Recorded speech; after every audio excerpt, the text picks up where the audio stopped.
ഇത്തവണ നിയമസഭാ തെരഞ്ഞെടുപ്പിൽ ബംഗാളിൽ ഒരു കാരണവശാലും ഇടതുപക്ഷ പാർട്ടികളുമായി സഖ്യം ചെയ്യില്ല എന്നുള്ള പ്രഖ്യാപനം കോൺഗ്രസിനെ സംബന്ധിച്ചിടത്തോളം ആത്മാഭിമാനമുണർത്തുന്ന നിമിഷമാണ്.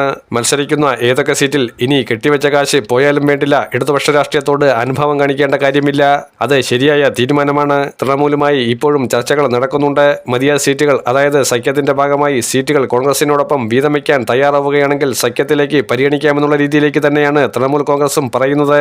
കാരണം ഇപ്പോഴും ഇന്ത്യ മുന്നണിയുടെ ഭാഗമാണ് തൃണമൂൽ കോൺഗ്രസ്. പശ്ചിമ ബംഗാൾ മുഖ്യമന്ത്രിയായ മമതാ ബാനർജി സുപ്രീം കോടതിയിൽ ബംഗാളിന്റെ ആവശ്യങ്ങൾ കണ്ടറിഞ്ഞുകൊണ്ട് വാദഗതികൾ ഉയർത്തിയത് മറ്റുള്ള മുഖ്യമന്ത്രിമാർക്കും പ്രത്യേകിച്ചും ഇന്ത്യ മുന്നണിയിലെ മുഖ്യമന്ത്രിമാർക്കും അത് പ്രചോദനമാണ്.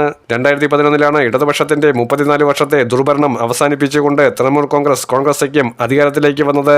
അന്ന് തൃണമൂൽ കോൺഗ്രസിന്റെ കയ്യിൽ 184 സീറ്റും കോൺഗ്രസിന് 42 സീറ്റുകളുമായിരുന്നു ഉണ്ടായിരുന്നത്. പക്ഷേ ഇടയ്ക്ക് റെയിൽവേ മന്ത്രിയായ ദിനേശ് ത്രിവേദി രാജിവെച്ചതുൾപ്പെടെയുള്ള കാര്യങ്ങളാണ് വലിയ സംഭവബഹുലമായ കാര്യങ്ങളിലേക്ക് പോയത്. കാരണം റെയിൽവേ ടിക്കറ്റ് നിരക്ക് ഉൾപ്പെടെയുള്ള കാര്യങ്ങളുമായി ബന്ധപ്പെട്ട് അന്ന് യൂണിയൻ ബഡ്ജറ്റിൽ മമതാ ബാനർജി പ്രശ്നങ്ങളുണ്ടാക്കി. കോൺഗ്രസുമായി ചില വിഷയങ്ങളിൽ അകഴ്ച തുടങ്ങിയതും പിന്നീട് ഒരു പരിധിവരെ അത് രണ്ട് രാഷ്ട്രീയ പാർട്ടികളെ വിവിധ തീരുമാനങ്ങൾ എടുക്കാനുള്ള സാഹചര്യത്തിലേക്ക് വഴിയൊരുക്കിയതും നമ്മൾ കണ്ടതാണ്. 2016 21 ഇടതുപക്ഷത്തോടൊപ്പം കോൺഗ്രസ് മത്സരിച്ചെങ്കിലും കോൺഗ്രസിന് നേട്ടമൊന്നും ഉണ്ടാക്കാൻ കഴിഞ്ഞില്ല. അതോടുകൂടിയാണ് കോൺഗ്രസ് നേതൃത്വം കാര്യങ്ങൾ മനസ്സിലാക്കിയിരിക്കുന്നത്. മാൾഡയിലും അതുപോലെ തന്നെ ബഹ്റാംപൂരിലുമൊക്കെ കോൺഗ്രസിന് ശക്തി കേന്ദ്രങ്ങൾ തന്നെയാണ്.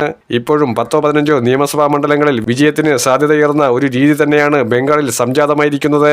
BJPയുടെ മുന്നേറ്റത്തെ തടയണമെങ്കിൽ തൃണമൂൽ കോൺഗ്രസും പഴയപടി ശക്തിയായി പോരാടണം. കാരണം അങ്ങനെ വന്നാൽ മാത്രമേ വോട്ട് സ്പ്ലിറ്റ് ഒഴിവാക്കാൻ സാധിക്കൂ. അത് തീർച്ചയായും BJPയുടെ മുന്നേറ്റത്തെ തടയും. അത് മനസ്സിലാക്കിക്കൊണ്ട് തന്നെ കോൺഗ്രസുമായി കൂട്ടുകൂടേണ്ടതിന്റെ അനിവാര്യത മമതാ ബാനർജിയോട് പാർട്ടിയുടെ ഇപ്പോഴത്തെ ബംഗാളിലെ യൂണിറ്റിന്റെ ചുമതലയുള്ള അഭിഷേക് ബാനർജി വ്യക്തമാക്കിയിരിക്കുകയാണ്.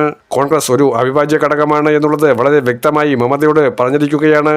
എങ്ങനെ വന്നാലും മമതാ ബാനർജിക്കെതിരെയുള്ള കേന്ദ്ര നയങ്ങൾ, ബംഗാളിനെതിരെയുള്ള കേന്ദ്രത്തിന്റെ ഈ വിരോധാഭാസം അവസാനിപ്പിക്കാൻ വേണ്ടിയുള്ള എല്ലാ ശ്രമങ്ങളും നടത്തിക്കൊണ്ടിരിക്കുകയാണ്.